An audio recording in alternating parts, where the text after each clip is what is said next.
인사드리겠습니다. 안녕하십니까? 주님의 은혜 안에서 평안하셨습니까? 만나 뵙게 돼서 정말 반갑습니다. 같이 기도드리겠습니다. 우리를 사랑하신 아버지 하나님, 영원한 심판과 멸망으로부터 예수님의 십자가의 보혈로 구원해 주시고 하나님 자녀 삼아 주시고 또한 지금까지 보호해 주시고 지켜주신 은혜 정말 감사드립니다. 이 썩어질 세상에 살아가면서 썩지 않고 더럽지 않고 쇠하지 않은 영원한 천국을 소망하며 살아가는 우리의 삶이 되게 하여 주심에 정말 감사드립니다. 내 삶의 전부를 다 드려도 아깝지 않을 주님, 우리 삶 어디를 봐도 주님께 드릴 만한 것 없지만 그럴지라도 주님께 받은 은혜 조금이라도 보답하며 살아가는 우리 삶이 되게 하여 주심에 정말 감사드립니다. 주님, 하나님께서 작정하신 역사의 마지막 때를 저희가 살아가고 있음을 잘 알고 있습니다. 세상에 되어지는 일들을 볼 때 매일처럼 들려져 오는 흉흉한 소식들을 들을 때마다 금방이라도 우리 주님 오실 것만 같은 그런 세상에 살아가고 있습니다. 머지않아 우리 주님 만날 그날을 소망하며 하루하루 부끄럽지 않게 살아갈 수 있도록 도와주옵소서. 주님의 은혜의 복음을 세상 사람들에게 전하는데 저희들을 귀하게 사용하여 주옵소서. 매일매일 스쳐 지나가는 사람들, 죽어가는 저들을 보면서 그들의 영혼을 위해서 주님 앞에 무릎을 꿇게 해주시고 그들에게 담대함으로 십자가의 복음을 전할 수 있도록 하나님 도와주옵소서. 국내뿐만 아니라 세계 곳곳에서 복음을 전하기 위해서 수고하고 있는 선교사님들과 가족 그리고 구원받은 성도님들 전능하신 하나님의 날개 그늘 아래 보호해 주시고 하나님께서 맡겨주신 사명을 끝까지 잘 감당할 수 있도록 하나님 도와주옵소서. 하나님, 우리 가운데 함께 신앙생활 하다가 교제를 떠난 많은 형제 자매님들이 있습니다. 그들이 하나님의 자녀가 하나님의 집에 거할 때 하나님께로부터 모든 보호하심과 인도하심, 축복이 있음을 알게 해주시고 다시금 교제 가운데로 인도되어져서 저희들과 함께 주님과 복음을 위해서 살아갈 수 있도록 도와주옵소서. 이 시간 병 중에 고통하고 있는 형제 자매님들이 있다면 주님께서 위로해 주시고 속히 건강이 회복되어져서 저희와 함께 주님을 섬길 수 있도록 도와주옵소서. 무엇을 하든지 어디에 있든지 주님의 영광을 위해서 하는 우리의 삶이 될 수 있도록 도와주옵소서. 이 시간 동일한 믿음을 가지고 있는 우리 귀한 형제 자매님들 주님 앞에 나왔습니다. 말씀으로 힘주시고 하나님의 은혜로 우리의 마음을 굳게 하여 주시옵소서. 처음부터 끝까지 하나님께서 함께 해주시길 바라며 예수님의 이름으로 기도드립니다. 아멘. 성경 말씀 찾겠습니다. 누가복음 13장입니다.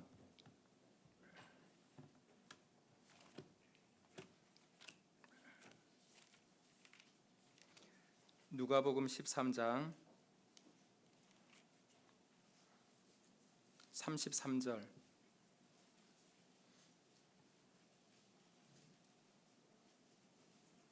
누가복음 13장 33절 한 절인데요. 두 번 반복해서 같이 읽도록 하겠습니다.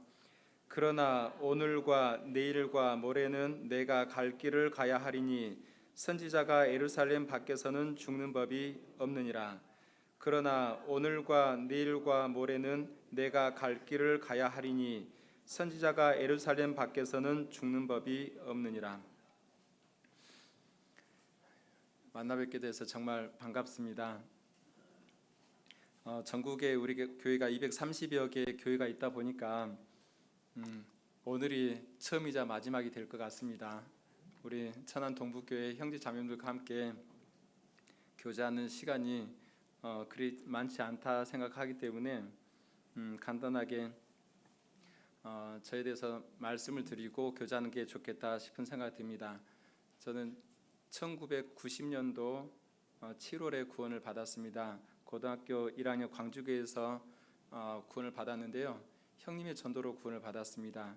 그리고 광주교회에서 한 11년 정도 신앙생활 하다가 직장의 일로 전라북도 정읍에 갔었고요. 2년 생활했고 전라북도 전주에서 8년 신앙생활 했습니다. 그리고 전도인의 부름을 받고 서울중앙교회에서 생활하다가 그리고 서울 동부교회에서 있다가 구원받고 나서 가졌던 꿈이 있었습니다. 자비랑 선교사가 되는 게 꿈이었는데 비록 자비랑 선교사는 되지 않았지만 이제 선교사로 갈 수가 있다 해서 해외 필리핀을 지원하게 되었고요.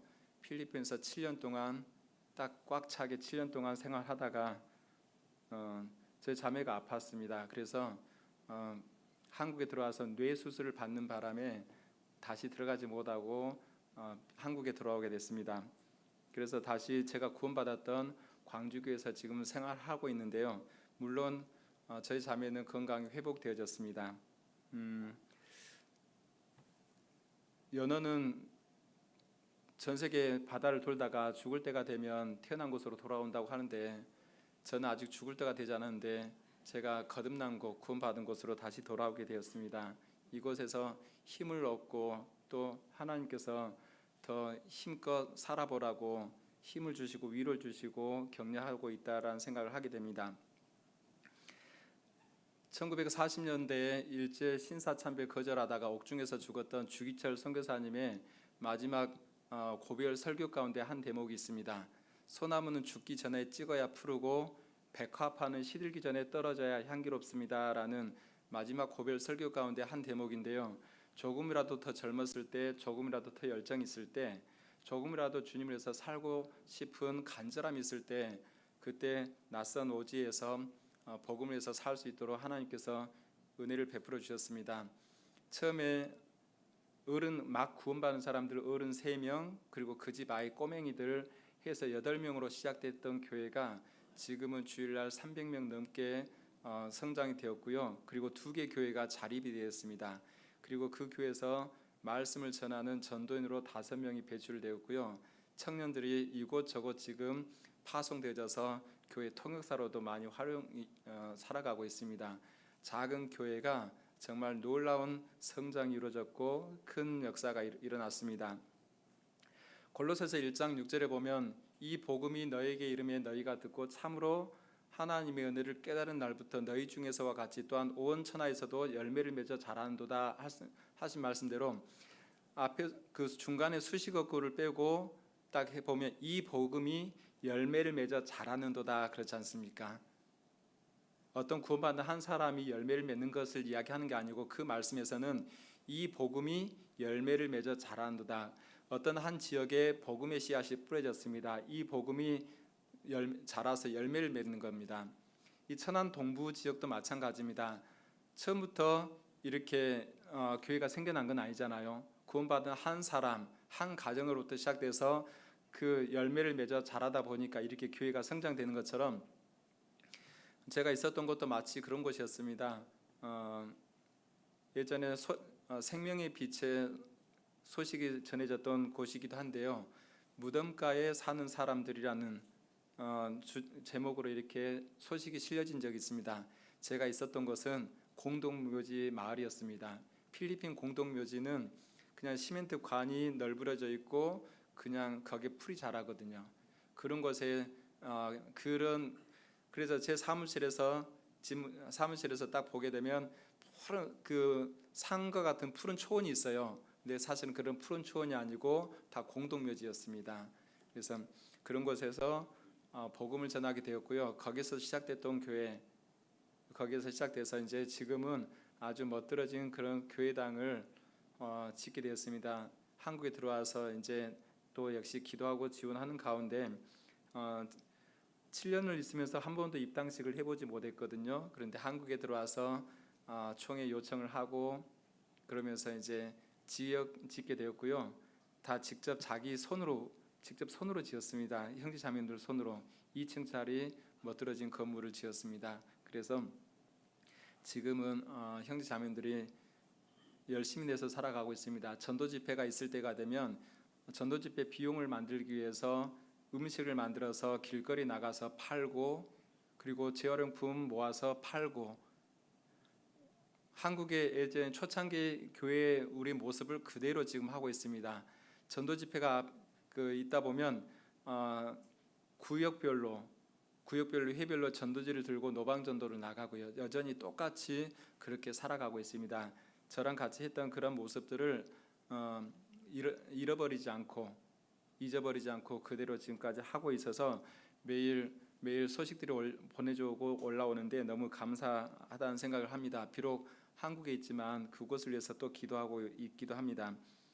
올해는 더 많이 갔다라는 이야기는 들었는데 정확한 숫자는 모르겠고, 작년에 학예 수양회 때 교회 식구들이 서로 전도한 영혼들 포함해서 745명이 수학여행이 아니죠, 학예 수양회를 갔다 왔다라고 이야기를 들었습니다.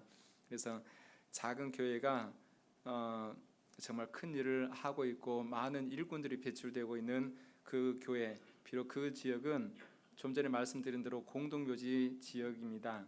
그 지역을 원래 있었던 곳은 시투르스라는 지역인데, 그 지역에서 어디에 교회가 있다 그러면 이제 그 위치에 아까 시투르스라는 그 지역을 말하게 되면 사람들이 벌써부터 눈살을 찌푸리게 됩니다. 왜냐하면 그 공동묘지 지역이니까요.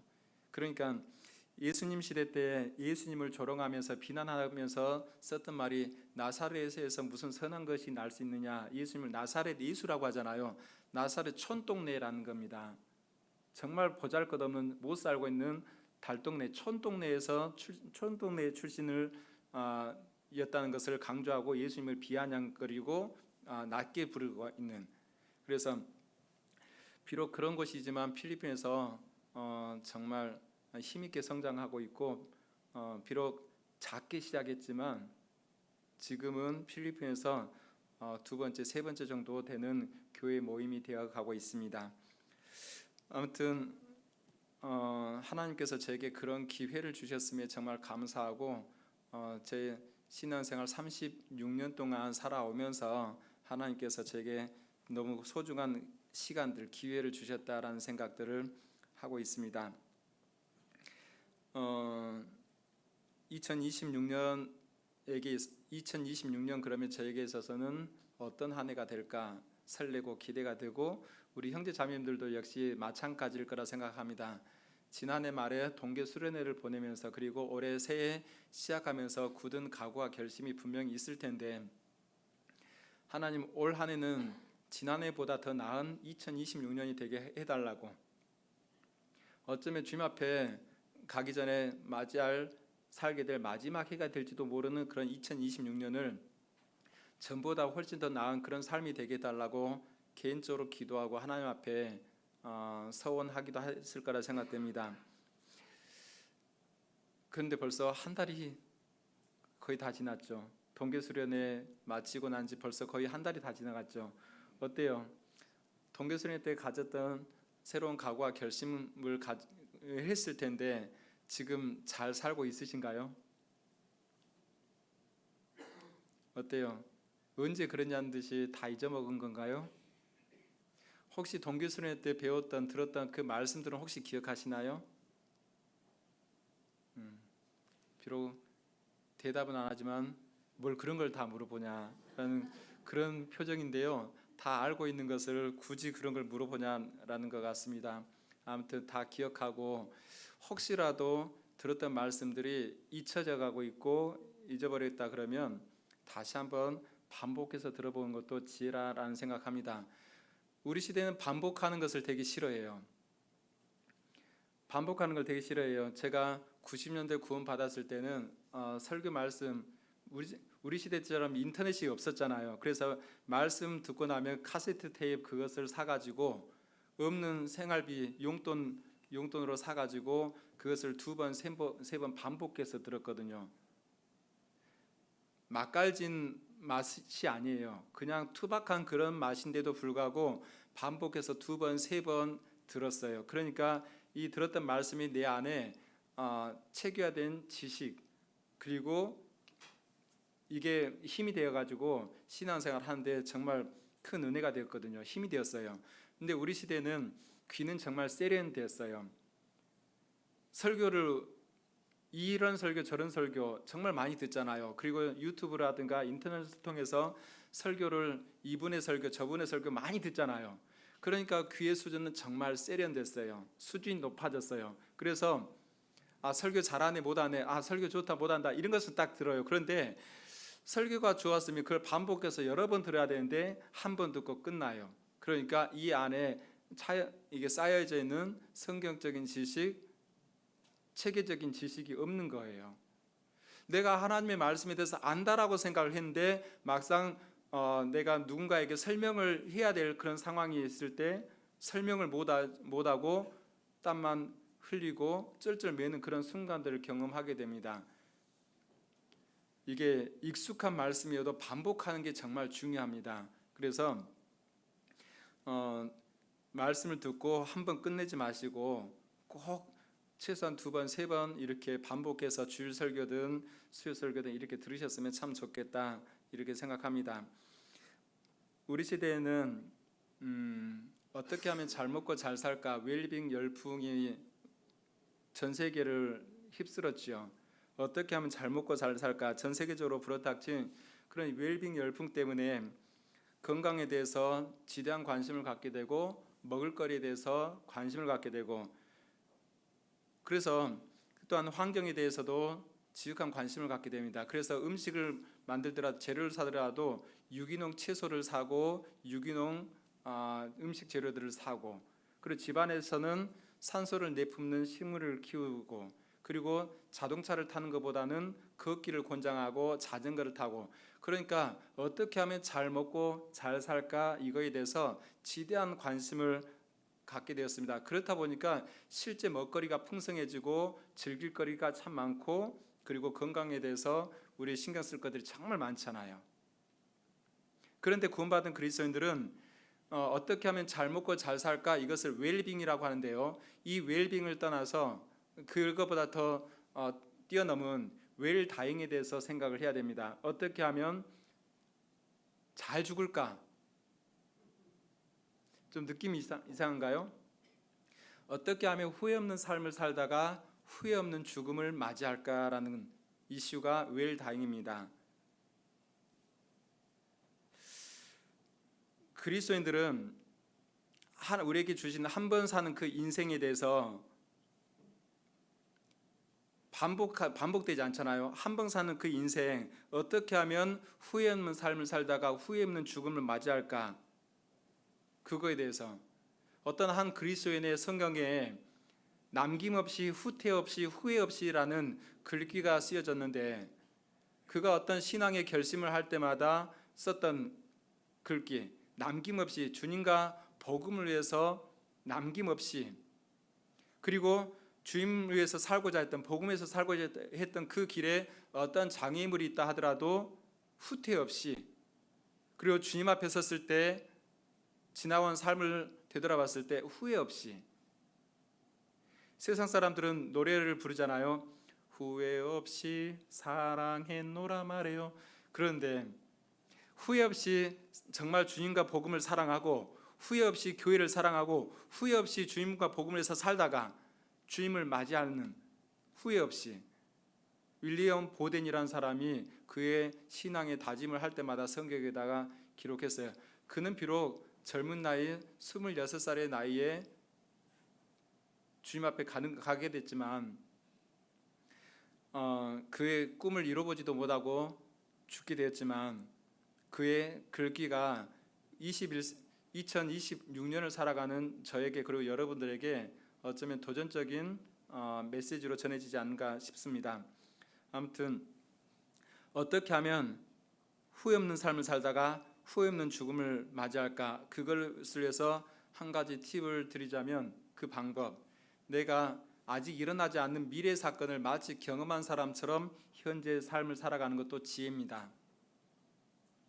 무슨 말이냐면 쉽게 말하자면 내가 아직 일어나지 않는 그 일 잠시 잠깐 후면 우리 주님 만나잖아요.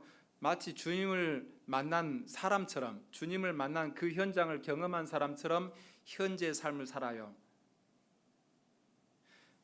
더 지나가서 내가 죽어보지 않았지만 마치 죽어본 사람처럼 현재의 삶을 살아가는 거예요. 내가 죽어보면 구원받은 사람 영원한 천국에 가 있잖아요. 영원한 천국을 단 1분이라도 1초라도 마치 보고 온 사람처럼 현재의 삶을 살아요. 우리는 구원받았다면 지옥에 가지 않지만 마치 지옥을 1분이라도 아니 1초라도 마치 보고 온 사람처럼 현재의 삶을 살아가는 거예요. 그러면 있잖아요, 주님에서 열심히 살지 말라고 해도 열심히 살아질 거예요. 살고 싶어질 거고요. 전도하지 말라고 해도 더 전도하려고 매달릴 거예요. 모임에 애써 나오지 말라고 해도 형제님은 자매님 안 나와도 된다라고 이렇게 자유로운 그런 모임이라 할지라도 더 한 번 더 만나고 더 한 번 더 주님과 교회를 위해서 봉사하고 더 한 번이라도 더 형제 자매님들을 보고 한 번이라도 더 봉사하고 이런 거에 대해서 더 열심히 낼 거란 말이죠. 아직 일어나지 않은 미래 사건을 마치 경험한 사람처럼 현재의 삶을 살아가는 것도 지혜라고 우리가 생각해 볼 수가 있습니다. 우리는 언젠가 분명히 주님 만나잖아요. 주님 만나는데 주님 앞에 섰을 때 정말 잘했다, 잘 살았다라고 이렇게 이야기할 수 있는, 그런 칭찬을 들을 수 있는 그 말 한마디 듣고 싶어서 우리가 오늘을 살아간다면 훨씬 더 열정적으로 적극적으로 살아갈 거라 생각합니다.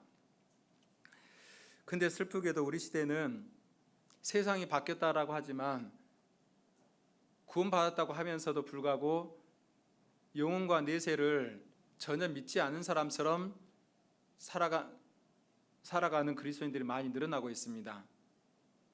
그리고 영원히 주님을 만나지 않을 사람처럼 착각하며 살아가는 그리스도인들이 많아요.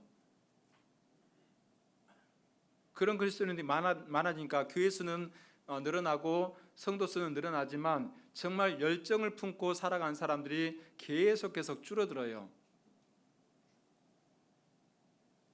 영원히 주님을 만나지 않을 사람처럼 착각하고 살아가면 안 될 거라 생각합니다. 그리고 영원한 천국과 지옥에 대해서 전혀 믿지 않는 사람처럼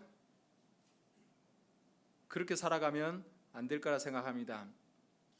올 한 해 시작한 지 이제 한 달 거의 다 지나가고 있는데 우리가 연초에 계획했던 그런 다짐들, 그런 계획들 어떻게 잘 실천하고 있는지 모르겠습니다. 그에 대해서 점검해 보면서 지혜를 가졌으면 좋겠습니다. 오늘 읽었던 말씀을 보게 되면 누가복음 13장 33절은 사실은 제가 이 한 절 구원받고 나서 36년 동안 제 신앙생활을 하게 하는데 이게 표대 말씀이었습니다. 오늘과 내일과 모레는 내가 갈 길을 가야 하리니 36년 동안 저희 표대 말씀이기도 합니다. 그래서 이 말씀을 가지고 천안 동북교회 성도님들과 함께 1월달 제이 주어진 시간을 이 말씀을 가지고 교제하고 싶어서 이렇게 왔습니다.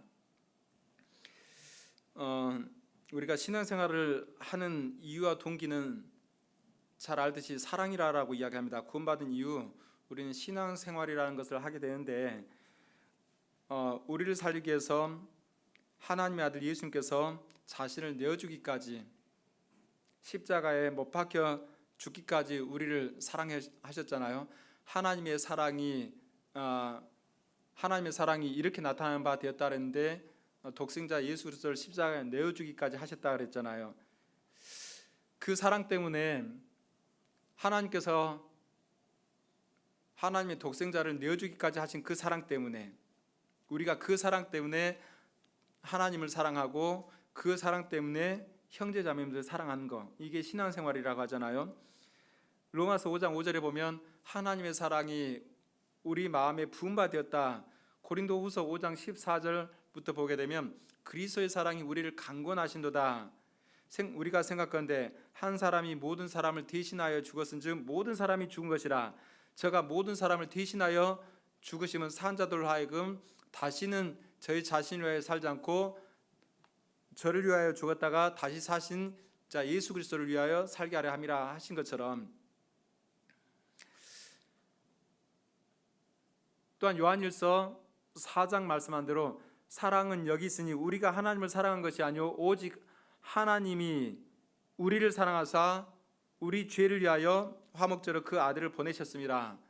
사랑하는 자들아, 하나님이 이같이 우리를 사랑하셨은즉 우리도 서로 사랑한 것이 마땅하도다. 우리가 사랑함은 그가 먼저 우리를 사랑하셨습니다.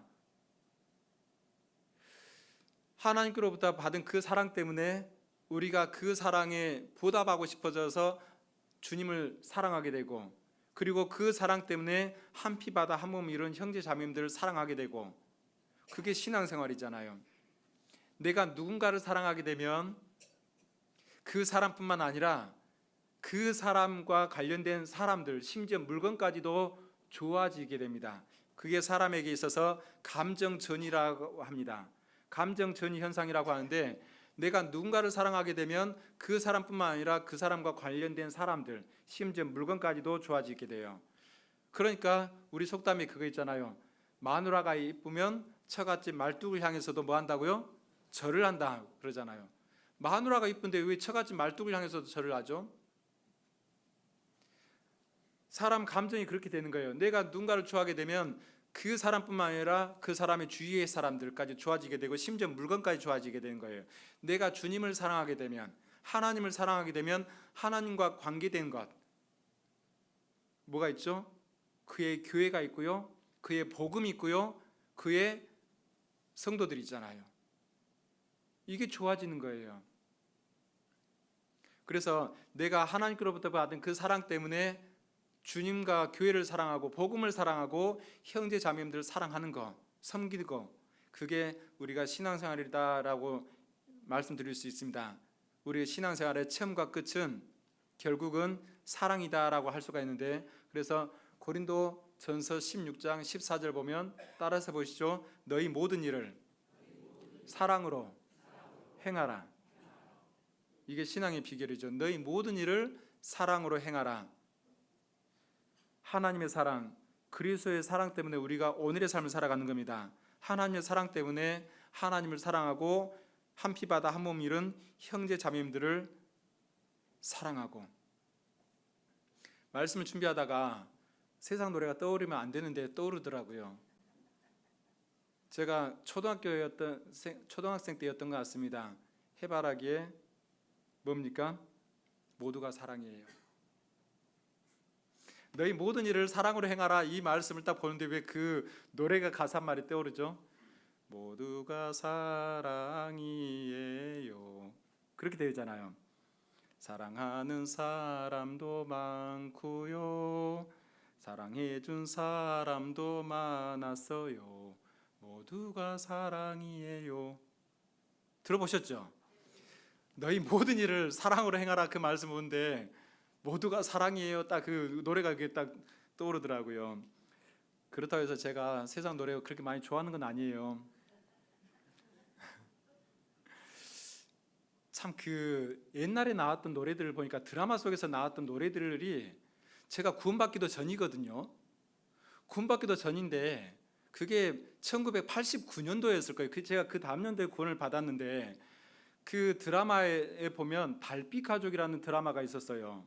거기 보면 그 돈 타령송이 있어요. 돈 타령 노래. 돈이 정말 좋아요, 큰일 났네, 사랑도 살 수 있잖아요, 명예도 살 수 있잖아요, 권력도 살 수 있잖아요. 그렇게 부르는데, 구원받고 나서 지나놓고 보니까 거기 보면 사랑으로 못 사는 것은 천국도 영생도 영혼도 못 산다라고 그 가사가 그리 나와 있어요. 사랑으로 살 수 있는 거 뭐 이것저것 이야기하면서 결국 사랑으로 못 사는 거 천국도 영생도 천국도 못 산다라고 그 드라마 속의 노래가 계속 반복된 노래였는데, 그 노래 가사가 어떻게 그렇게 우리가 전하고자 그 메시지를 담고 있었는지. 요즘에는 그런 드라마가 안 나오잖아요. 그런 드라마 속의 노래도 안 나오잖아요. 그런데 구원받고 나서 한참 지나서 보니까 그런 노래가 있었다는 건 생각해 보게 되는데요. 아무튼 참 우리 시대는 참 요란하고 바쁘고, 우리 인생에 대해서, 하나님의 사랑에 대해서 이렇게 생각해 볼 수 있는 그런 것들이 많지는 않아지는 것 같습니다. 격리로 갔는데 오늘 예수님의 걸어가신 길, 예수님께서 여기 보면 그러나 오늘과 내일과 모레는 내가 갈 길을 가야 하리니, 말씀드린 대로 제가 36년 동안 신앙생활하면서 이게 저의 표대의 말씀이다라고 말씀드렸습니다. 예수님께서는 가야 될 길이 있었습니다. 죽음의 길이었고요, 고난의 길이었고요, 십자가의 길이었습니다. 나를 사랑하기 때문에 우리를 사랑해서 우리를 살리기 위해서 우리를 구원하기 위해서 주님께서 가셨던 그 길에 어떠한 장애물이 있다 하더라도 어떠한 방해물이 있다 하더라도 아랑곳하지 않고 끝까지 그 일을 마치겠다라는 그런 주님의 결연한 의지가 담겨 있는 거잖아요. 지금 현재 배경은 여기 13장 앞에 보면 31절에 그때 어떤 바리새인들이 나와서 이르되 나가서 여기를 떠나소서 헤롯이 당신을 죽이고자 하나이다. 이 어떤 바리새인들이 어떠한 의도를 가지고 주님께 이런 말을 했는지는 잘 모르겠습니다. 정말 주님을 염려해서 여기를 떠나라고 한 건지, 아니면 헤롯의 사주를 받고 위협하기 위해서 여기를 떠나라고 한 건지, 그 지역에서 하나님의 말씀 청복음을 전하지 못하도록, 사역을 못하도록 쫓아내려고 한 건지 그건 모르겠어요. 하지만 분명한 것은 헤롯이 누굽니까? 이 헤롯은 헤롯 대왕, 예수님이 태어났을 때 그 헤롯 대왕 있잖아요. 헤롯 대왕의 아들 헤롯 안티파스입니다. 성경이 헤롯 안티파입니다. 그가 누굽니까? 예수님을 조롱하고 빌라도에게 보내서 십자가 처형받도록, 십자가에서 못 박혀 죽임을 받도록 도운 사람이잖아요. 그리고 그 헤롯이 누굽니까? 세례 요한의 목을 베었던 사람, 세례 요한을 죽였던 사람이잖아요. 그런 헤롯이라면 예수님을 죽이고 싶은 마음이 없었을까요? 이건 분명할 거예요. 헤롯이 당신을 죽이고자 하나이다, 이것은 사실일 거예요. 이 말해줬던 바리새인들이 어떤 의도를 가지고 말했는지 모르지만 분명한 사실은 헤롯은 정말 간교하고 교활한 사람이거든요. 이 현세의 복이 전부라고 생각했던 그런 사람, 성공하기 위해서는 권모술수를 썼던 사람, 정말 교활하고 간교한 헤롯. 그래서 예수님께서 뭐라고 하냐면 저 여우에게 가서 그러잖아요. 저 여우라고 했어요. 여우는 교활하고 간교한 대명사잖아요. 간교함의 대명사. 저 여우에게 가서 오늘과 내일 내가 귀신을 쫓아내며 병을 낫게 하고, 이게 이적을 통하면서 결국은 천국 복음을 전했잖아요. 병을 낫게 하고 천국 복음을 전하니라 한 것처럼 병을 낫게 하신 그 이유가 무엇입니까? 예수 그리스도는 하나님이라는 것, 구세주라는 것을 알게 하시고, 그리고 또한 질병과 굶주림 이런 것들을 다 극복할 수 있는, 해결할 수 있는 구세주라는 걸 아시면서 사람들에게 영원한 생명, 복음을 전했잖아요. 오늘과 내일은 내가 귀신을 쫓아내며 병을 낫게 하다가 사역을 하는 겁니다. 그리고 청복음 전하다가 제3일에는 완전하여지리라. 이 제3일은 예수님께서 죽으시고 부활하신 그 3일이에요. 그러니까 무슨 말이냐면 오늘과 내일 내가 이런 사역들, 귀신을 쫓아내고 병들을 낫게 하고 청복음을 전하면서 이 사역을 하고 결국 십자가에 못 박혀 죽고 제3일째 된 날 다시 부활하는 그 완성, 그걸 이야기하는 겁니다. 아무리 헤롯이 나를 죽이려고 해도 오늘과 내일과 모레는 내가 갈 길을 가야 하리니.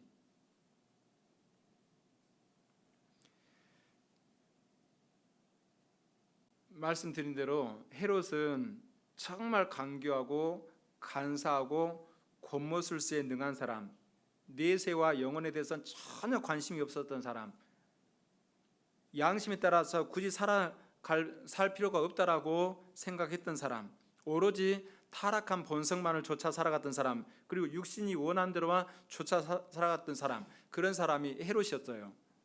그러니까 그가 그의 동생의 아내를 취해버리잖아요.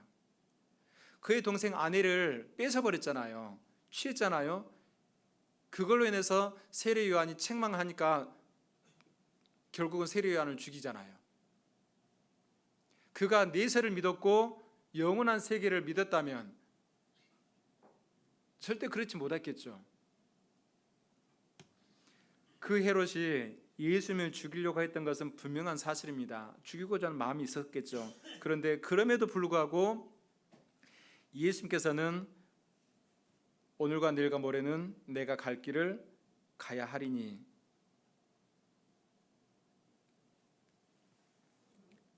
예수님께서 십자가에 죽으시러 가기 전에 죽으실 때가 다갔을 때, 여기 보시죠. 누가복음 폈으니까 9장, 누가복음 9장, 누가복음 9장 51절,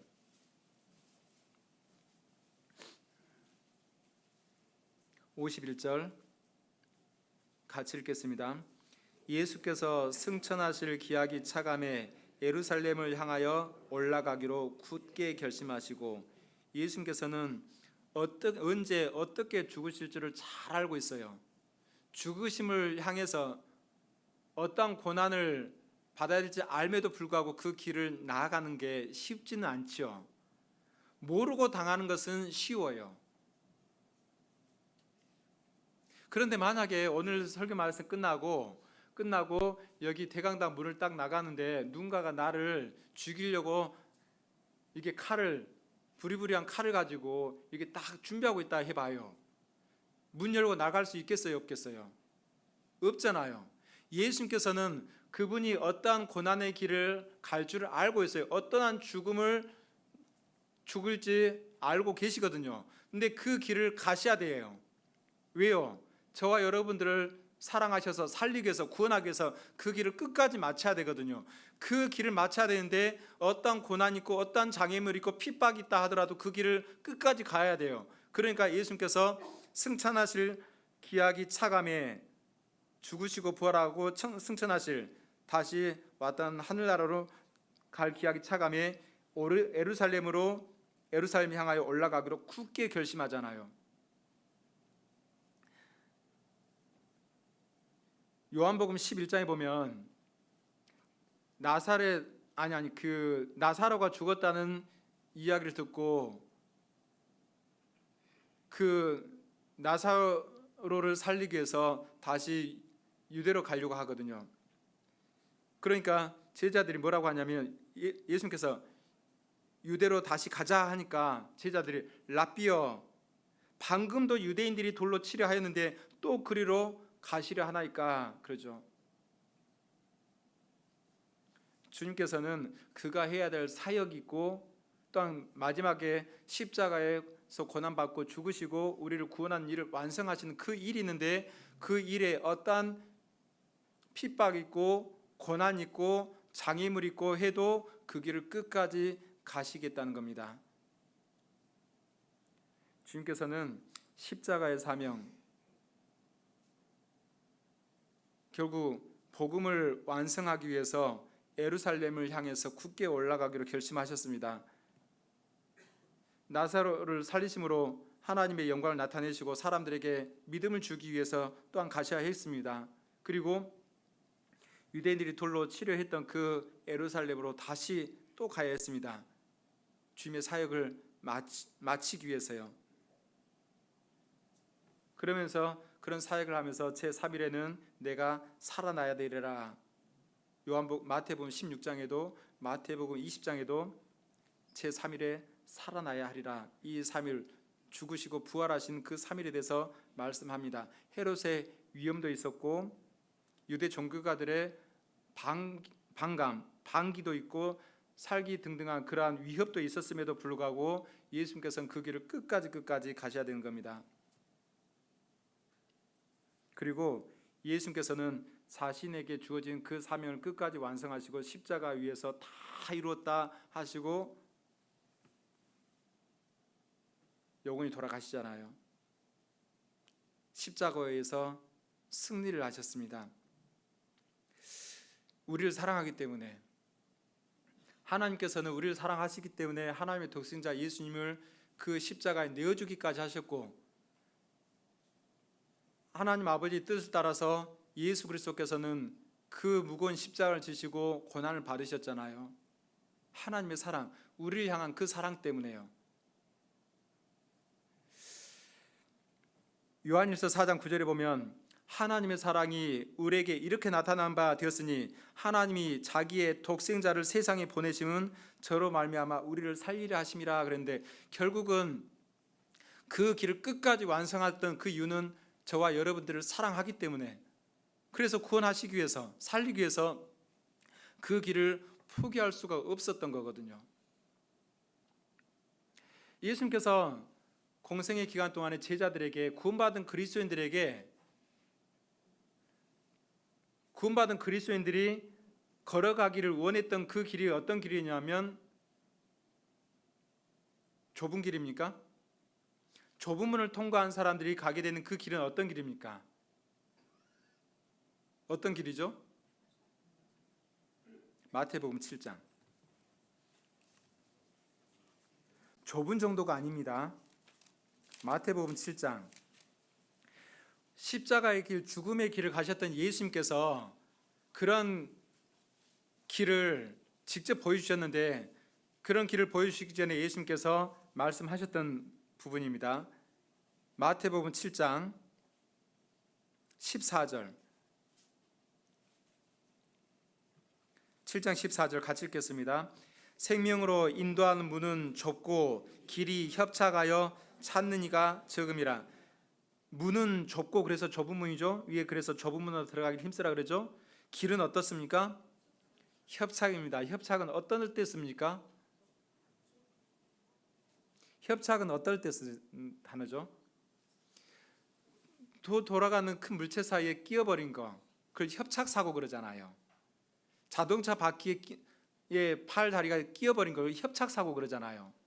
큰 물건 프레스기에 끼어버린 걸 협착사고 그러잖아요. 이게 협착이에요. 그래서 이 협착이라는 단어가 헬라어로 들리보라는 단어를 쓰고 있어요. 들리보. 이 들리보가 무슨 뜻이냐면 짓누르다예요. 즙을 짜기 위해서 짓누르는 걸 말하는 거예요.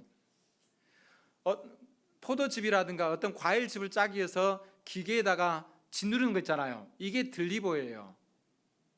좁은 정도가 아닙니다.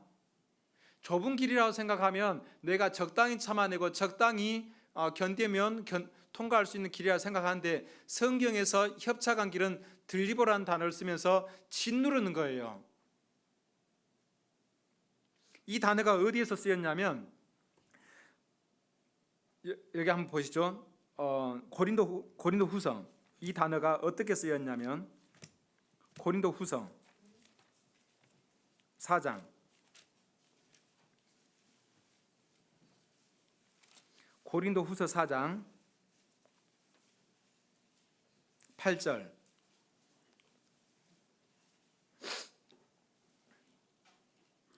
같이 한번 읽겠습니다. 우리가 사방으로 우겨쌈을 당하여도 쌓이지 아니하며 답답한 일을 당하여도 낙심하지 아니하며 됐습니다. 우리가 사방으로 우겨쌈을 당하여도, 이 우겨쌈을 당하여도 있잖아요. 이게 들리보예요. 고린도후서 7장 5절을 보면, 고린도후서 7장 5절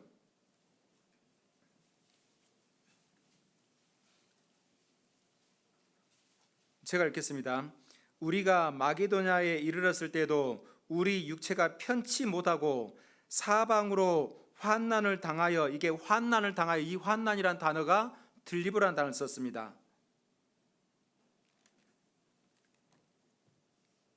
우리가 아까 4장에 보면 사방으로 우겨쌈을 당하여도, 우리가 항상 예수 죽인 것을 몸에 짊어지면, 그랬잖아요. 항상 예수 죽인 것이 무엇입니까? 십자가잖아요. 예수 죽인 것이 십자가인데 십자가를 짊어졌다. 결국은 협착한 길은 죽음을 각오하고 가는 길이에요. 데살로니가 전서 1장, 2장에 보면 환난이라는 단어가 많이 쓰였는데요. 그 환난이라는 단어가 똑같이 들리보란, 이 협착이라는 단어를 썼어요. 그러니까 사도 바울이 갔던 그 길을 보게 되면 우리 예수님께서 말씀하셨던 협착한 길을 간 거예요. 목숨을 내놓고 간 길이에요.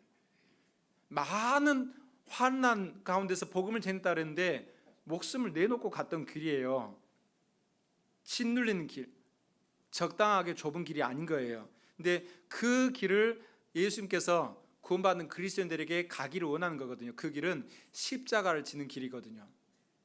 예수님께서 먼저 그 길을 가셨습니다.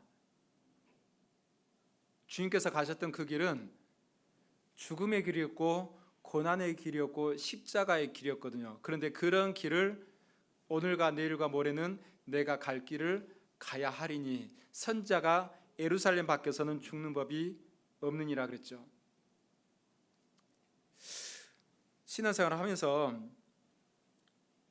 교제 가운데 참석하다 보면 우리가 건강에 대해서 지나치게 염려하신 분들이 있어요. 아직 일어나지 않는 그 일인데도 불구하고 마치 이렇게 어떻게 하면 아플 것 같고, 나는 내일 아플 예정이다, 나는 일주일 후에 아플 예정이다, 마치 그런 것처럼 건강에 대해서 지나치게 염려하는 게 있어요. 물론 건강은 관리를 해야 되는 품목 중에 하나예요. 하나님께서 우리에게 맡겨준 것도 건강이 있으니까 선한 청지기로서 건강을 관리하는 것은 필요합니다. 그런데 지나치게 건강을 염려해서 살아가면 그건 합당치 않은 거예요. 그렇다 보면 우리가 비겁해져요.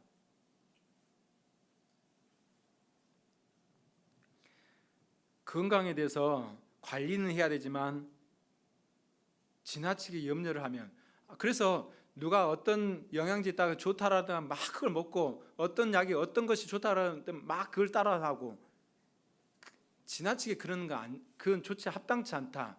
설령 혹시 그렇다 하더라도 그것을 내가 조용히 하면 괜찮아요. 그런데 그런 것들을 공유해 가지고 그 분위기를 흐트리면 안 되거든요. 이게 건강에 대해서 관리를 해야 되지만 지나치게 건강을 염려하게 되면 비겁해지거든요. 신앙생활 하는데 열정적으로 살아가지를 못합니다. 예수님께서 말씀하셨잖아요. 선자가 예루살렘 밖에서는 죽는 법이 없다라고 말씀하고 있잖아요. 데이비드 리빙스턴, 아프리카 선교의 아버지라고 했던 데이비드 리빙스턴, 그가 주님께 온전한 삶을 드리기 위해서 어렸을 때 부흥집회 가서 아프리카 선교에 대한 말씀을 듣고 주님께 드릴 게 없어요. 헌금이 없어요. 헌금 바구니가 돌아갈 때 드릴 수 있는 게 없어요. 그래서 그가 헌금 바구니에 들어갔습니다. 주님, 저는 드릴 게 없습니다. 드릴 거라고는 이 몸밖에 없습니다. 몸밖에 드릴 것 없어 이 몸 바칩니다 라는 것처럼, 정말 주님, 저는 돈도 없습니다. 그런데 이 몸 하나 주님 앞에 바치고 싶습니다. 온전하게 바치고 싶습니다. 그랬던 사람이 데이비드 리빙스턴인데, 그가 했던 말이 무엇입니까? 사명을 가진 사람은 그것을 달성할 때까지 절대로 죽지 않는다예요. 예수님의 말씀 그대로 옮긴 거잖아요. 선자가 예루살렘 밖에서는 죽는 법이 없다. 내가 사명을 마쳐야 될 그 사명이 있는 한 절대 죽지 않는다는 거잖아요. 인생 있잖아요. 얼마나 오래 사느냐가 중요한 것이 아닙니다. 짧게 살더라도 문제는 자신의 사명을, 하나님께서 나에게 맡겨준 그 사명을 다 했냐 못했느냐, 그게 우리의 관심사가 돼야 되는 거예요. 하나님께서 주시는 수명만큼 살면서, 어떤 사람은 하나님께서 수명의 연한, 수명을 길게 주신 사람이 있고 어떤 사람은 짧게 준 사람도 있어요.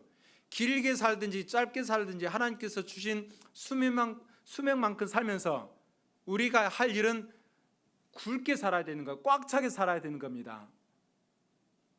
성경에서 장수의 개념이 두 가지를 가지고 있습니다. 하나는 우리가 알고 있는 오래 사는 걸 장수라고 성경 말씀하고 있습니다. 그런데 또 한 가지 장수는 뭐냐면 꽉 찬 것을 말합니다. 그러니까 짧게 살더라도 하나님께서 그 인생을 위해서 계획했던 그 온전한 목적과 계획이 다 이루어졌다 그러면 그가 비록 짧게 살았어도 그는 장수한 거예요. 우리가 좀 전에 말씀드렸는데 예수님께서 33살의 나이에 돌아가셨잖아요. 그 돌아가실 때 뭐라고 했습니까? 예수님께서 다 이뤘다 그랬잖아요. 길게 사는 것을 장수라고 하고 복이라고 생각하는 사람들의 눈에는 예수님은 실패한 사람이 되는 거잖아요. 근데 아니라고요. 비록 33살의 나이에 살았지만 꽉 찼어요. 다 이뤘어요. 사명 다 이뤘어요. 그래서 장수거든요. 그래서 가야 할 길을 마친 사람, 비록 짧은 삶을 살았다 할지라도 짧게 산 것이 아니고 장수한 겁니다. 직장 다니는 사람들이 빨리 승진하면 빨리 퇴직당한다더라. 그래서 나는 가늘고 길게 가야지 이렇게 말을 하는데, 그건 세상 사람들이 하는 거고요. 길게 살든 짧게 살든 하나님께서 주신 수명만큼 살면서 우리가 할 일은 굳게 살아야 되는 거예요. 가늘게 아니고요. 꽉 차게요. 그게 장수고 그게 우리가 바라는 삶이 돼야 되는 거예요. 그렇게 됐을 때 우리가 현재 삶에 더 열심히 내서 살아가고 충실할 수가 있고 비겁해지지 않아요. 세례 요한, 그는 예수님보다 더 빨리 돌아가셨잖아요. 세례 요한에 대해서 뭐라냐면 사도행전 13장 25절에 보면 요한이 그 달려갈 길을 마칠 때에 그랬거든요. 마쳤다. 마치다. 하나님께서 계획하신 그 목적, 그 뜻이 온전히 이루어졌다. 그걸 이야기하는 거예요. 그의 사명을 온전히 마쳤다 이야기하는 겁니다. 이 마치다 의미에는 가득 채우고 완성하고 성취하는 것을 말씀하고 있는 겁니다. 그에게 부과된 그 인생의 모든 사명, 조금도 부족함 없이 다 채우고 완성했다라는 의미예요. 그러니까 사도 요한에 대해서 우리가 실패했다고도 이야기하지 않지요. 예수님의 제자들은 사도 요한을 빼고는 다 젊은 나이에 순교를 당했죠. 그들의 삶에 대해서 실패했다라고 하지 않는 이유가 하나님께서 부과된 그 인생에 부과한 그 사명, 그 목적이 온전히 다 이루어졌기 때문에 그들을 향해서 실패했다라고 하지 않는 이유입니다. 그래서 이게 어떤 사람은 그 완주를 빨리 하는 사람이 있고 빨리 마치는 하나님께서, 저기 에콰도르 우리 교회가 있잖아요. 거기 아우카 부족이라고 있는데 아마존의 아우카 부족을 선교하러 들어갔다 돌아가셨던 짐 엘리엇 선교사님, 그의 일기에 보게 되면 이렇게 돼 있잖아요. 하나님, 마른 막대기 같은 제 삶에 불을 붙이사 주님을 위해서 온전히 소멸하게 하소서. 나의 하나님, 제 삶은 주의 것이오니 다 태워주소서. 저는 오래 사는 것을 원치 않습니다. 다만 주 예수님처럼 꽉 찬 삶을 원합니다. 여기 보시죠. 저는 오래 사는 것을 원치 않습니다. 다만 주 예수님처럼 꽉 찬 삶을 원합니다. 우리가 녹슬어서 사그러지는 것보다 닳아서 없어지는 게 맞죠. 안 쓰고 이 몸, 내 삶을 안 쓰고 녹슬어져서 사그러져 버린 것보다 정말 주님과 복음에서 교회를 해서 정말 닳고 닳아지도록 사용하다가 주님 앞에 가야 되는 거죠. 녹슬어서 못 쓰고 버려버린 것보다 정말 주님과 복음을 해서 닳아져서 사라지는, 주님 앞에 가는 그런 인생이 돼야 될 거라 생각합니다. 예수님께서는 그런 길을 가셨고 또한 주님을 믿는 제자들에게 그런 길을 따라오라고, 고난의 자체를 따라오라고 분명히 말씀하고 있잖아요. 베드로전서 2장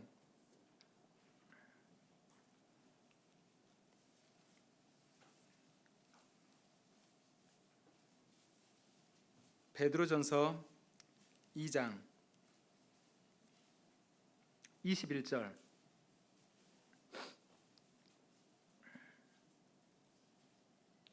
베드로전서 2장 21절 같이 읽겠습니다. 이를 위하여 너희가 부르심을 입었으니 그리스도도 너희를 위하여 고난을 받으사 너희에게 본을 끼쳐 그 자취를 따라오게 하려 하셨느니라. 너희에게 본을 끼쳐, 이 고난의 본을 끼쳐 그 자취를 따라오게 하려 하셨느니라.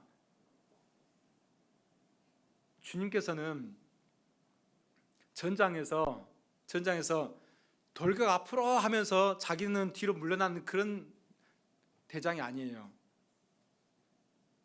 적군을 향해서 나를 따르라 그러면서 먼저 앞서갔던 분이거든요.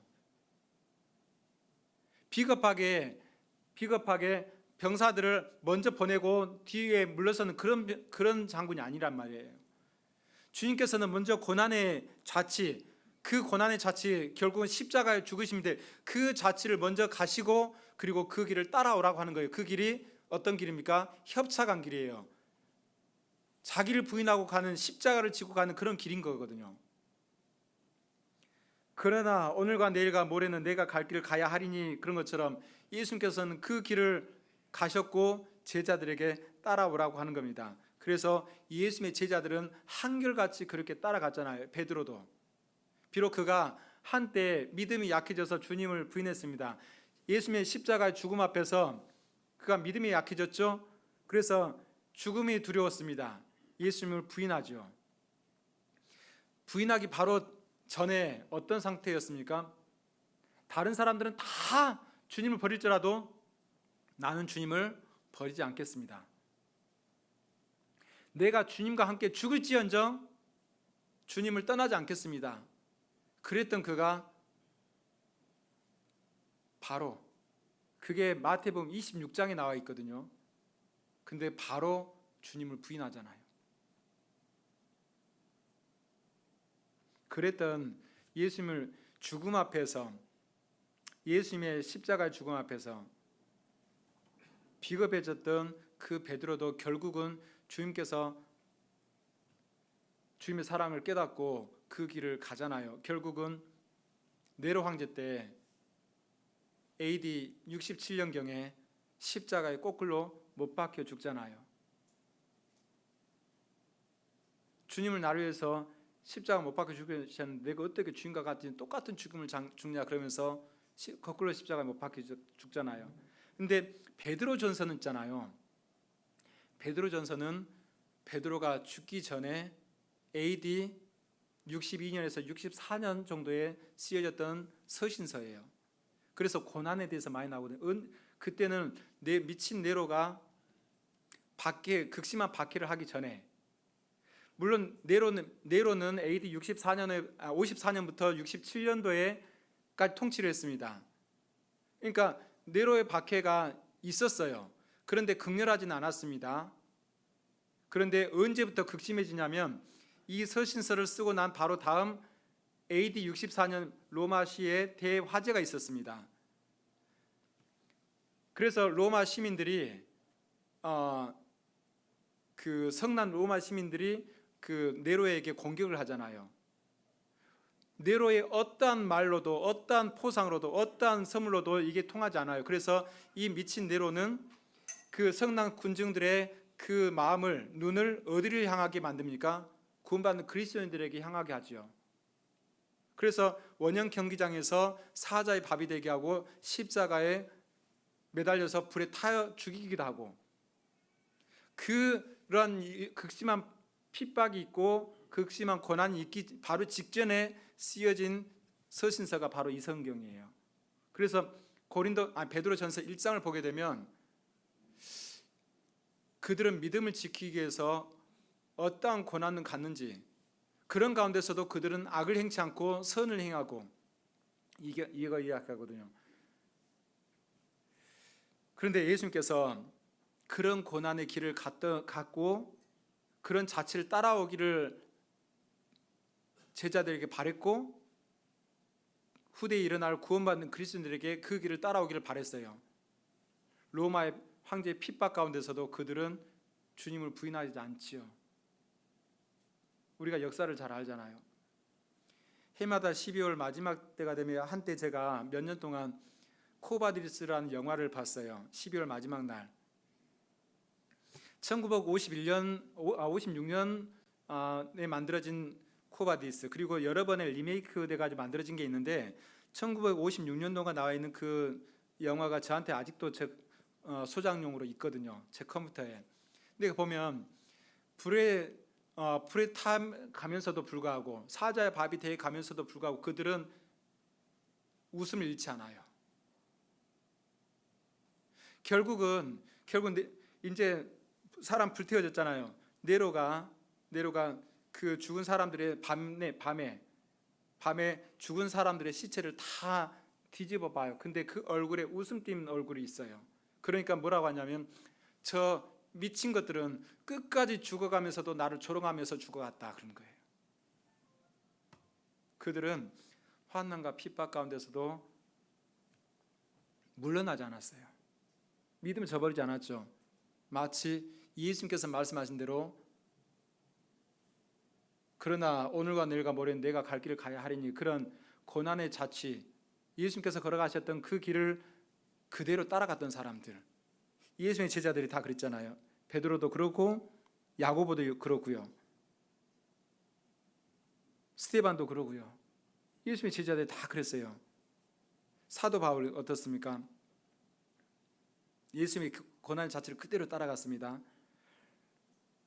사도행전 14장 20절에 보게 되면 제자들이 둘러섰을 때 바울이 일어나 성에 들어갔다가, 그러니까 자기를 죽였어요. 실제 죽었어요. 그래서 성 밖으로 버려버렸어요. 하나님께서 기적같이 그 사도 바울을 다시 살리잖아요. 다시 자기를 둘러쳤던 그 성으로 들어가잖아요. 신앙생활은 목숨을 각오하고 가는 거예요. 그게 좁은 문을 통과한 사람들이 가게 되는 협착한 길이죠.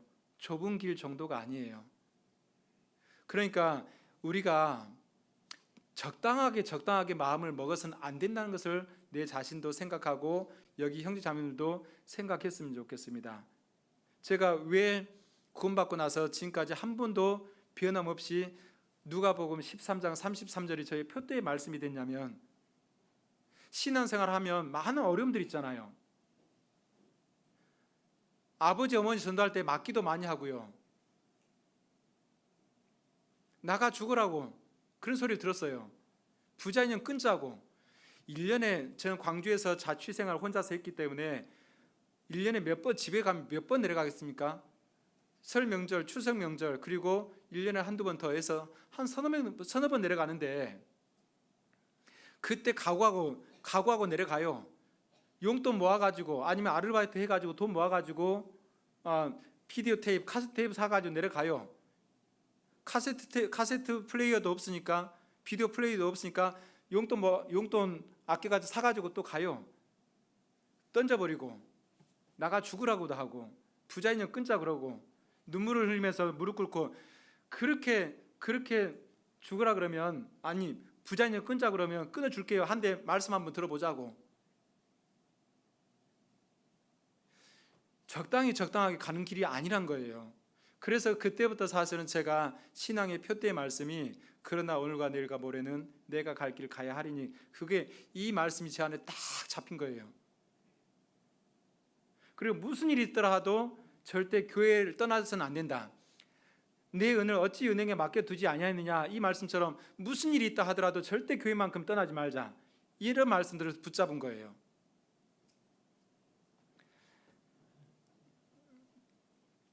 사도 바울을 보시면 우리가 암송하는 것처럼 나의 달려갈 길과 주 예수께 받은 사명 곧 하나님의 은혜 복음을 증거하는 일을 마치려 하면은 나의 생명을 조금 더 귀한 것으로 여기지 아니하노라. 사도행전 20장 24절 말씀이잖아요. 나의 달려갈 길, 주 예수께 받은 사명 곧 하나님의 은혜 복음을 증거하는 그 일을 마치려 하면은 나의 생명을 조금 더 귀한 것으로 여기지 않는다. 나는 예루살렘 올라가서 죽는 것도 각오했다 그러잖아요. 그가 순교를 당하기 직전에 쓰였던 마지막 서신 디모데 후서를 보면 내가 선한 싸움을 싸우고 나의 달려갈 길을 마치고 믿음을 지켰다라고 이야기하잖아요. 네로 황제 때 그 역시 목 잘려 죽임을 당했잖아요. 내가 선한 싸움을 싸고 나의 달려갈 길을 마치고 믿음을 지켰다. 그렇게 해서 전해져 온 게 이 복음이에요. 역사 가운데 이 복음을 전하기 위해서 또한 믿는다는 이유 때문에 죽어갔던 사람이 약 7천만 명이라고 하죠.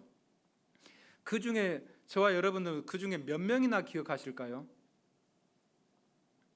이 복음 때문에, 이 신앙 때문에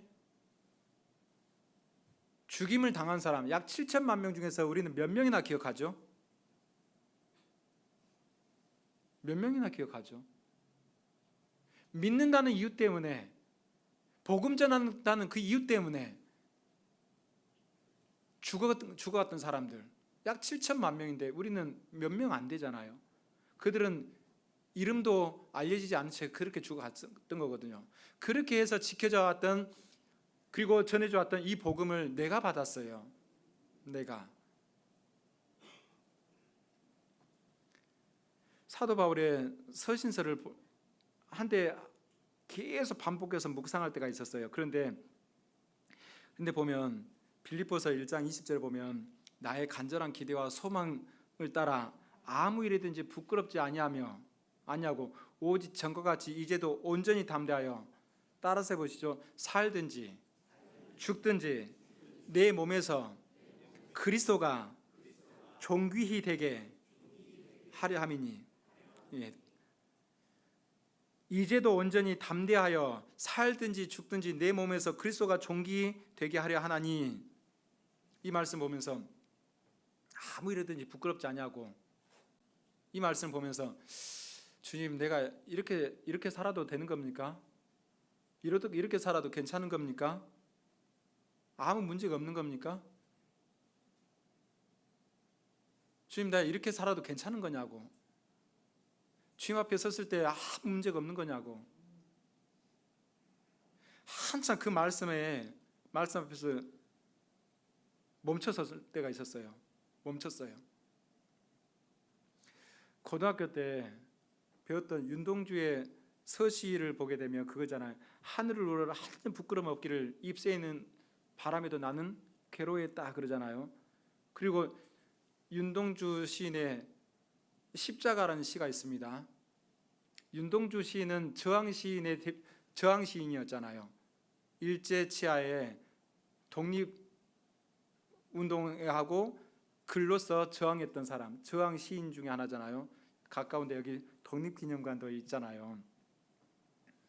그 십자가를 보게 되면 괴로웠던 사나이, 행복한 예수 그리스도에게처럼 십자가가 허락된다면 모가지를 들이고 어두워가는 하늘 밑에 조용히 흘리겠습니다. 윤동주 시인의 십자가는 시가 그렇게 되어 있어요. 그는 예수 그리스도를 위해서 죽음의 길을 간 게 아니고 조국을 위해서 그렇게 갔잖아요. 조국을 위해서도 여기 예수님께서 인류를 살리기 위해서, 인류를 구원하기 위해서 십자가의 길을 갖고 피를 흘렸던 것처럼, 행복한 예수 그리스도에게처럼 십자가가 허락된다면, 나에게도 죽음이 허락된다면 모가지를 들이고 어두워가는 하늘 밑에 조용히 흘리겠습니다. 그런데 나는 이런 생각이 드는 거예요. 주님, 내가 이렇게 살아도 전혀 문제 없는 겁니까? 괜찮은 겁니까? 주님께서 오늘과 내일과 모레는 내가 갈 길을 가야 하리니, 나를 살리기 위해서 그 고난의 길을, 그 십자가 길을, 그 무거운 죽음의 길을 끝까지 갔는데, 나는 조금만이라도, 조금 어려움이 있다 하더라도 금방 낙담해 버리고 금방 힘들다고 징징대고,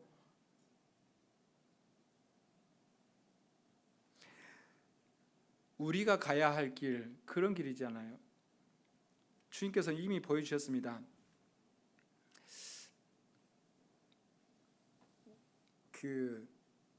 만약 우리가 교제하고 있을 때 있잖아요. 우리가 교제하고 있을 때 사도 바울께서 우리 모임에 딱 참여했다 해보죠. 사도 바울과 함께하는 그런 교제가 있었다 해보죠. 내가 힘들다고 하는 그런 것을 들었을 때 어떤 생각이 들까? 제가 제 아들하고 군에 가 있는 아들이 있어요. 아들이 군대에서 훈련 뛰다가 발목 인대가 2개가 파열돼가지고 수술을 했어요. 그래서 2달 동안 깁스하고 목발 짚고 생활했는데 지금도 군대에 있어요. 근데 그 아들하고 가끔씩 이렇게 이제 군대 가기 전에 교제할 때 되면 아빠 신앙생활하고 막 이제 그런 거 이야기하잖아요. 그러면 아빠 그런 이야기 다른 사람한테 하지 마셔요. 꼰대 소리 듣는다고. 근데 제 아이들이 하는 이야기 보면 아이들이 하는 이야기 들으면 정말 그 하찮은 거 가지고 힘들어하고 애들이 힘들어하는 것은 그 더 누리지 못한 것을 힘들어하고 더 즐기지 못한 거 힘들어 자기 하고 싶은 거 못하는 것을 힘들어하는 이런 것들 보면서 제가 신앙생활 했을 때 모습하고는 달라요. 너라는 것 자체가 틀려요. 내가 봤을 때는 뭘 그런 걸 가지고 힘들어하냐고, 뭘 그런 거 가지고 고민하냐고 이러잖아요. 그런데 있잖아요. 역으로 우리 모임에 사도 바울께서 함께 같이 앉아서 교제한다 그랬을 때 사도 바울이 우리의 모습을 보면서 우리 간증을 들으면서 어떤 생각이 들까요? 물론 그렇게 생각하지 않겠지만 그냥 그게 고난이라고 이야기하냐고, 그게 힘들다고 이야기하냐고, 그냥 그런 이야기가 들리는 것 같아요. 이제부터 나를 괴롭게 말라. 내가 내 몸에 예수의 흔적을 가져노라. 사도 바울은 복음을 전한다는 그 이유 때문에 얼마나 예수님을 사랑한다는 그 이유 때문에 예수님의 십자가를 자랑한다는 그 이유 때문에 얼마나 많은 핍박을 받고 고난을 받고 환난을 받았습니까? 그래서 그의 몸에는 마치 종들의 몸에 새겨져 있는 문신처럼 흔적으로 남아 있어요.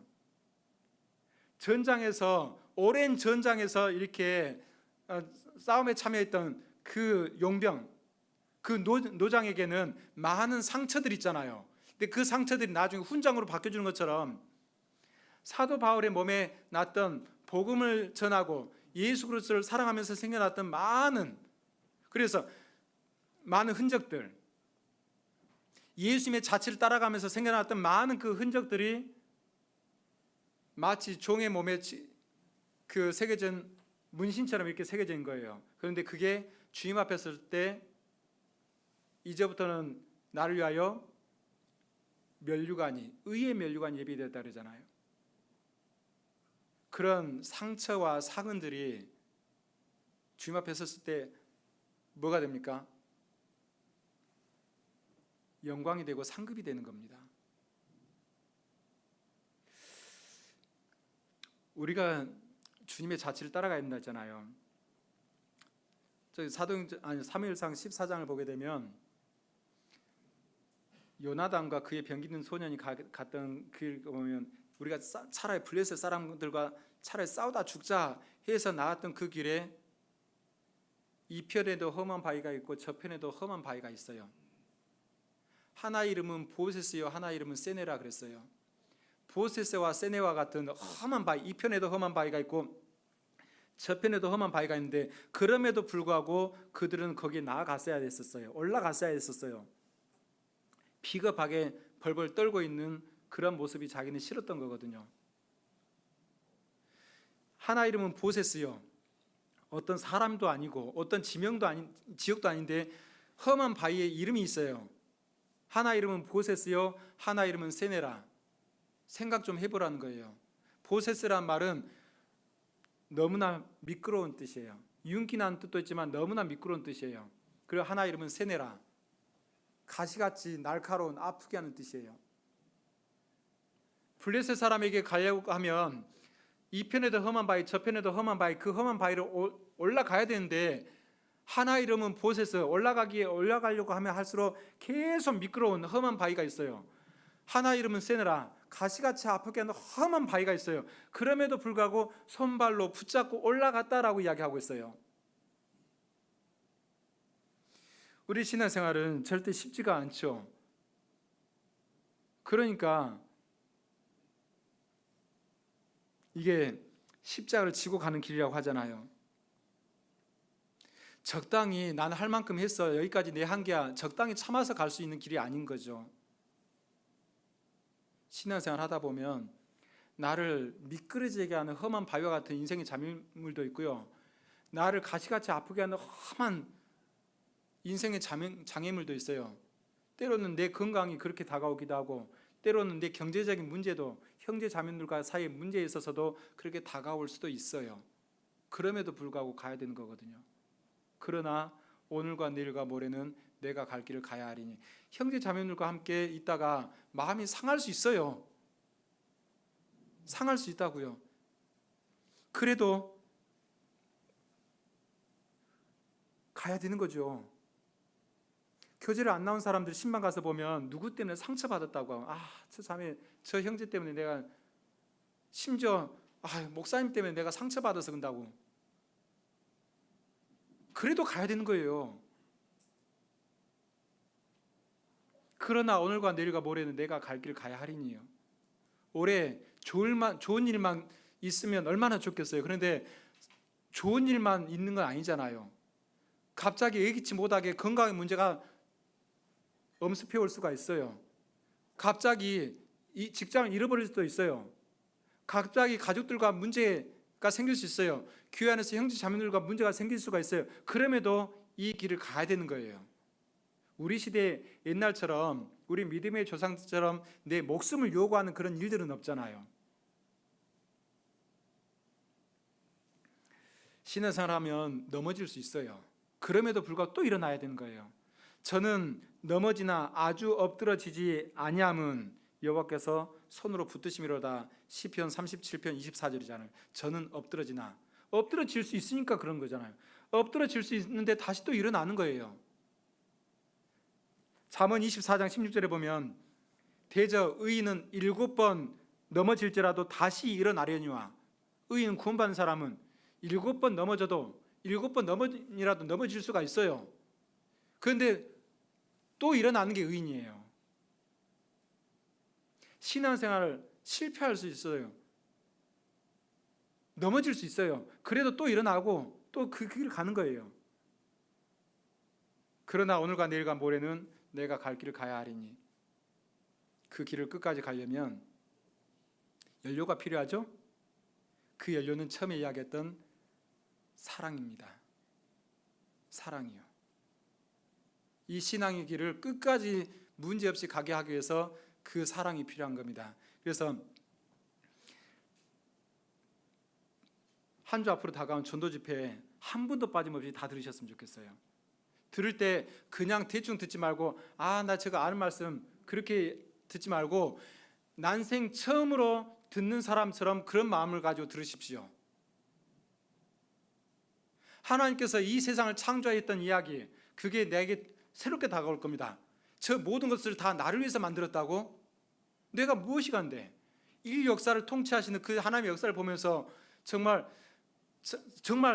그 역사하시는 하나님이 내 삶 가운데 역사하신다는 걸 깨닫게 될 거고요. 하나님 앞에 내가 얼마나 큰 죄인이었는지, 죄로 심히 죄되게 하는 그 말씀을 통해서 하나님 앞에 내가 이렇게 다시 살아도 되는 게 맞냐고, 십자가의 복음 말씀을 들으면서 그런 나를 다시 회복시켜 주시고 마음을 뜨겁게 해주고, 엠마오 마을로 내려갔던 두 제자들의 마음을 뜨겁게 해줬습니다. 부활하신 예수님께서. 어떻게요? 예수님께서 왜 고난을 받으셔야 했는지 말씀을 자세히 풀어줬다 했잖아요. 혹시 전도 집회 말씀을 들으면서도 혹시 내가 마음이 냉랭하게 차갑다 그러면, 아무 생각이 없다면 반성을, 회개를 해야 될 거예요.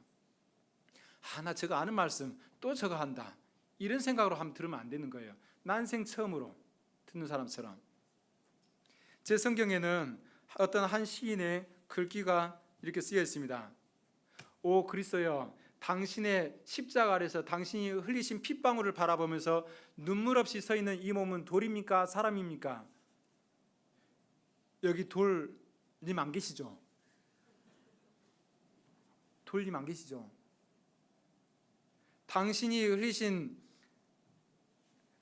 당신의 십자가 아래서 당신이 흘리신 핏방울을 바라보면서 눈물 없이 서 있는 이 몸은 돌입니까 사람입니까? 내가 아끼던 물건 하나 망가져도 소갈이 하잖아요. 내가 아끼던 강아지가 사라져도, 죽는다 해도 가슴 아프고 울기도 하잖아요. 그런데 이 우주 만물을 창조하신 그분이 나를 살리기 위해서 그 무거운 십자가를 지셨는데 그걸 보면서도 불구하고 내 마음이 냉랭하다. 그 사람 돌일 거예요. 전도집회 말씀을 들으면서 하나님, 뜨거운 가슴과 열정 가지고 올 한 해를 남은 한 해를 살아가게 해달라고 이런 마음을 가지고 들었으면 좋겠습니다. 그리고 주님과 사랑에 빠지게 될 때 나타나는 증상이 뭐냐면 기도 생활이 즐거워져요. 내 기도하는 그 시간 그때가 가장 귀하다. 즐겁다. 사랑하는 연인 사이에 대화를 하잖아요. 즐겁잖아요. 행복하잖아요. 딱 시간 정해놓고만 기도하는 거 정해놓고만 대화하는 거 아니잖아요.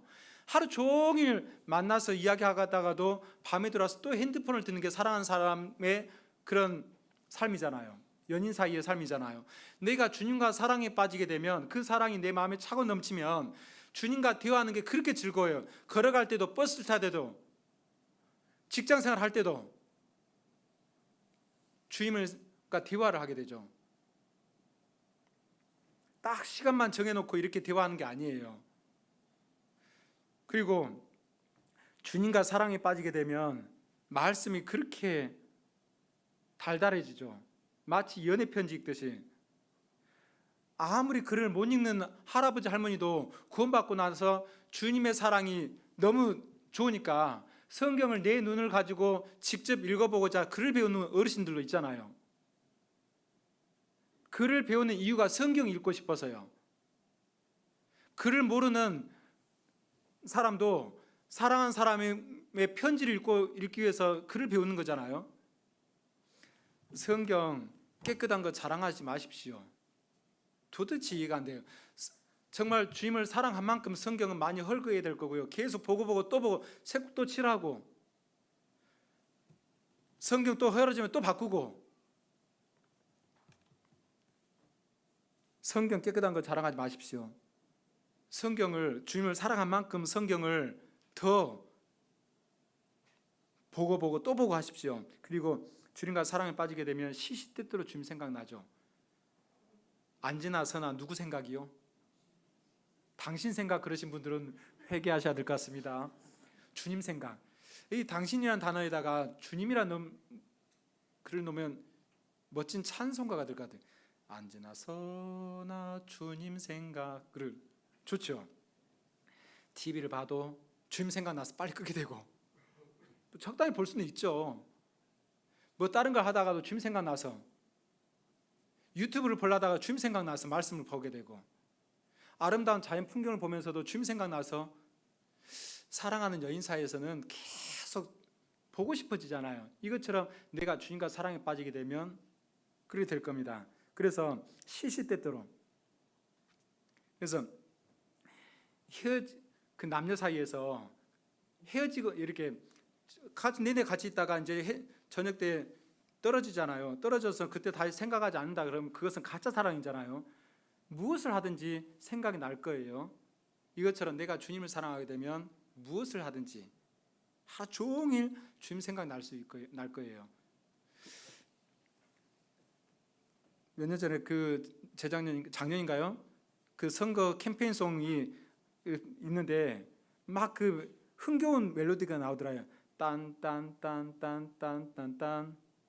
그래서 이게 어떤 노래인가 싶어가지고 이게 찾아봤는데 이러더라고요. 찐이야, 완전 찐이야, 찐하게 사랑할 거야. 요즘같이 가짜가 많은 세상에 이렇게 나오더라고요. 이거 보니까 거기다가 사람에다가 주님을 넣으니까 완전 찬송가예요. 여기 믿을 분은 바로 주님뿐. 내 모든 걸 다 줘도 아깝지 않은 내 인생의 전부인 주님. 끌리네 자꾸 끌리네, 쏠리네 자꾸 쏠리네, 심장을 훔쳐간 주님. 찐이야, 완전 찐이야, 진짜가 나타났다, 찐하게 사랑할 거야. 우리 주님과 이렇게 되면 얼마나 좋을까요? 은혜 찬송 마지막 장에다 딱 넣었으면 좋겠어요. 어딜 가든지 무엇을 하든지 주님 떠오르고 주님 생각나고, 그리고 주님의 사랑에 빠지게 되면 교회 가는 것이 즐겁고 봉사하는 것이 즐거울 거예요. 그래서 주님과 사랑이 뜨거우면 뜨거울수록 주님과 관계된 모든 것이 다 좋아지는 거잖아요. 봉사가 비록 힘들어도 즐거워지고 기쁨과 감사가 넘치게 될 겁니다.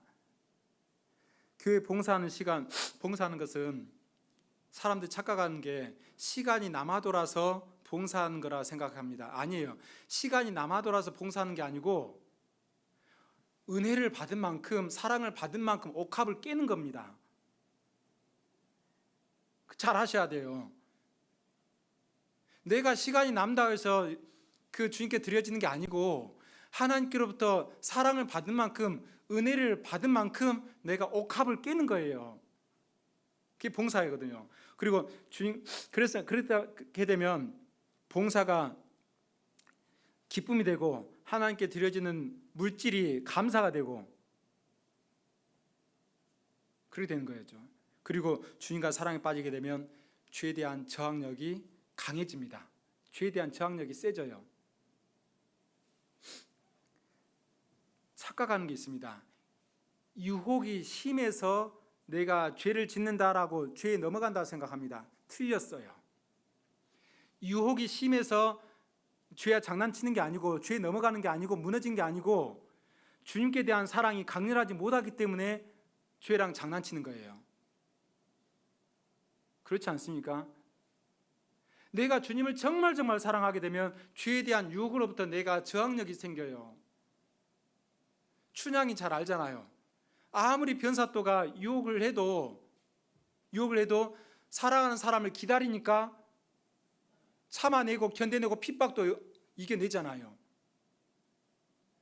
유혹이 강렬해서 죄가 짓는 게 아니고 내가 주님께 대한 사랑이 강렬하지 못하기 때문에 죄랑 장난치는 거예요. 그리고 주님과 사랑에 빠지게 되면 주님을 자랑하고 싶어지는 거죠. 그게 우리가 또 다른 말로 전도라고 합니다. 전도.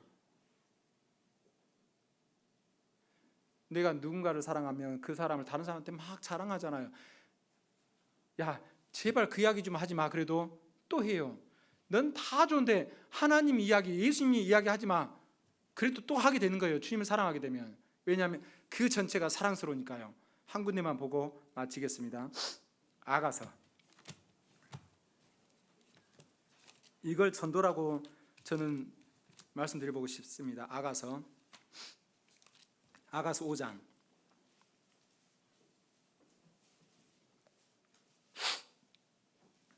아가서 5장 10절 같이 읽겠습니다.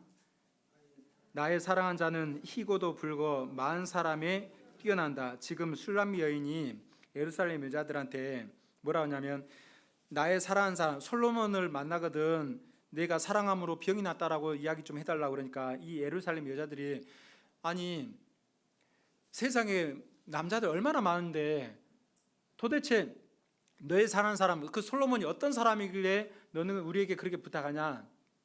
그러니까 이 술람미 여인이 나의 사랑한 자는 솔로몬은 희고도 불고 많은 사람이 뛰어난다. 주님을 결국 상징하는 겁니다. 11절부터 보면 쉽게 이렇게 이야기합니다. 11절 머리도 예쁘고 12절 눈도 예쁘고 13절 뺨도 예쁘고 입술도 예쁘고 14절 손도 예쁘고 몸도 예쁘고 15절 다리도 예쁘고 형상도 예쁘고 16절 입도 예쁘고 따라서 해보시죠. 그 전체가 사랑스럽구나. 이게 우리 주님에 대한 이야기예요. 그 전체가 사랑스러운 주님이기 때문에 이 사람한테 저 사람한테 소개하고 싶어지는 거예요. 야, 넌 다 제발 좀 그런 이야기 그 이야기 좀 하지 말라고. 그래도 자랑하고 싶어지는 거예요. 전도가 어렵습니까? 물론 어렵죠. 그런데 생각을 바꿔서 내 사랑하는 주님을 소개하는 거라라고 생각해 보셔요. 그러면 괜찮을 거예요. 그래서 신앙생활의 연료는 사랑이라고 했습니다. 우리 주님처럼 그러나 오늘과 내일과 모레는 내가 갈 길을 가야 하리니 주님께서 그 길을 끝까지 완수하고 갈 수 있었던 그 이유는 우리를 사랑하기 때문이었어요. 우리 또한 그 주님의 길을 따라서 가야 되는데 그 길을 끝까지 성공적으로 완성하려면 우리에게 사랑이 필요한 겁니다. 그 사랑을 채워넣는 전도 집회가 되었으면 좋겠고, 그 사랑을 다시 한번 새롭게 하고 처음 사랑이 식어졌다면 다시금 뜨겁게 하는 그런 전도 집회. 그래서 최소한 여기 계신 분들은 다 참여하시고, 거기다가 정말 이 소식을 같이 나누고 싶은 사람들 모시고 오면 정말 풍성한 전도 집회가 될 거라 생각합니다. 같이 기도하겠습니다. 우리를 너무나 사랑하신 아버지 하나님, 우리를 구원해 주셔서 하나님 자녀 삼아 주셨고, 이 썩어질 세상에 살아가면서 썩지 않고 더럽지 않고 쇠하지 않은 영원한 천국을 소망하며 살아갈 수 있는 산 소망 있게 하여 주심에 정말 감사드립니다. 구원받은 그리스도인이 되었고 하나님의 자녀가 되었고 영원한 천국 백성이 되었지만, 우리가 가야 할 길은 하나님 도우심 없이는 갈 수가 없는 길임을 잘 알고 있습니다. 우리 예수님께서 그러나 오늘과 내일과 모레는 내가 갈 길을 가야 하리니 하셨던 것처럼, 그 길이 고난의 길이고 죽음의 길이고 십자가의 길이었음에도 불구하고 우리를 사랑하신 그 사랑 때문에 주님께서는 그 길을 끝까지 가셨던 것처럼, 주님, 우리도 주님을 사랑해서 이 신앙의 길을 끝까지 잘 갈 수 있도록 하나님 도와주옵소서. 하나님, 이 천안 동북교회를 통해서 하나님께서 기뻐하시는 구원의 열매가 풍성히 맺힐 수 있도록 도와주옵소서. 특별히 한 주 앞으로 다가온 대전도 집회를 통해서 하나님께서 기뻐하시는 구원의 열매가 풍성히 맺힐 수 있도록 도와주시고, 그 일을 위해서 일심으로 서서 한 뜻으로 복음의 신앙을 위해서 협력하라 하신 그 말씀대로 하나님, 담임 목사님, 강대철 목사님 중심으로 해서 온 성도님들이 복음의 신앙을 위해서 협력할 수 있도록 도와주옵소서. 말씀 증거하신 우병수 목사님, 하나님께서 지혜와 능력 주셔서 하나님의 말씀을 담대함으로 증거할 수 있도록 도와주옵소서. 이 한 주 동안도 하나님께서 은혜 베풀어 주시고 인도해 주옵소서. 이 모든 것 예수님의 이름으로, 우리를 사랑하시는 예수님의 이름으로 기도드립니다. 아멘. 은혜 찬송